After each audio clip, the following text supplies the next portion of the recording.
Vols aconseguir els teus objectius aquest 2025? Queda't perquè et porto el secret per aconseguir-ho. Moltíssimes persones cometen l'error de ficar-se objectius que són realment resultats. Si, per exemple, el teu objectiu és perdre 10 quilograms, potser simplement has tingut una lesió i això t'impedeix poder entrenar tant com t'agradaria. Potser t'està costant més temps del que esperaves i aquests fets te porten a desmotivació i al final a rendir-te i trobar-te que el 2026 tornar a començar l'any ficant-te el mateix objectiu. I quina és la solució? Transformar aquests objectius finals, aquests resultats, amb petites accions que podem fer el dia a dia. Però realment, com ho podem aplicar? Mira, continuem amb l'exemple de perdre 10 quilograms.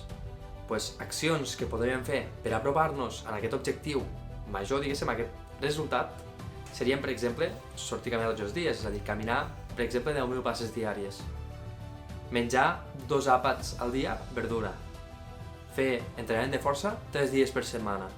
Beure 2 litres d'aigua al dia. Totes aquestes accions depenen de nosaltres.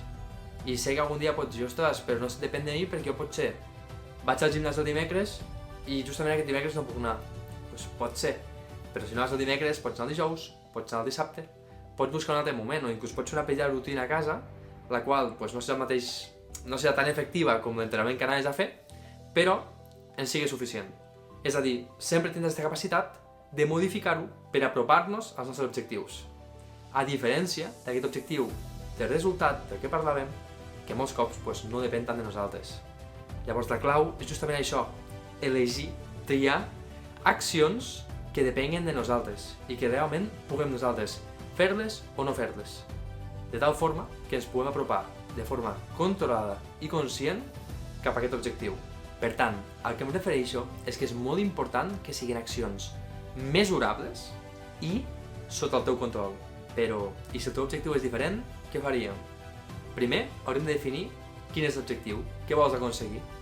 Un cop ho hem fet, establiríem quines accions pots fer dia a dia per aconseguir-ho. I després faríem un seguiment, alguna forma, per exemple, pots tenir un diari o pots tenir un calendari on vagis traçant els dies, on vagis marcant com ho has fet, per a tenir aquest seguiment. I d'esta forma, poder ser conscient de si realment ho estem fent o no ho estem fent. Si realment estem fent tot el necessari per aconseguir-ho. I per tant, ens ho estem mereixent. Este 2025 serà l'any que ho aconseguiràs, però per això tenim que canviar estos objectius resultat per objectius accions. En el meu cas, per exemple, este 2025 m'he ficat 2 grans objectius.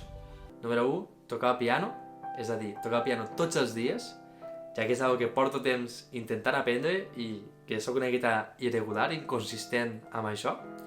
I l'altre és aquest canal de YouTube, que vull penjar un vídeo setmanal. Si jo em fiqués com a objectiu, per exemple, ser creador de contingut, no sabria exactament cap a on anar. O si, per exemple, em fiqués ser un gran pianista, clar, o poder tocar una peça que m'agrada molt, que és bastant complexa en concret, seria molt possible que no ho aconseguís, ni una cosa ni l'altra. Però si em fico l'objectiu de penjar vídeos totes les setmanes, potser hi ha una setmana que no puc. Però en general, si m'organitzo, depèn 100% de mi. I el mateix amb el piano. Depèn pràcticament al 100% de mi que pugui tocar tots els dies. I si no puc tocar un dia, no hi ha problema, perquè compensarem la resta, no? També tingueu conscient que no falta ser perfectes, com sempre dic, i no falta que siguin 365 dies a l'any. Poden ser 340, que els resultats seran igualment espectaculars. Deixa'm als comentaris quin és el teu gran objectiu o els teus grans objectius d'aquest any i l'any que ve verem si ho hem aconseguit. Deixa un m'agrada si t'ha agradat el vídeo i subscriu-te per continuar en aquesta aventura cap a la teva millor versió. Molts ànims per seguir els teus objectius i els teus somnis i et desitjo un feliç 2025. Ens veiem al pròxim vídeo.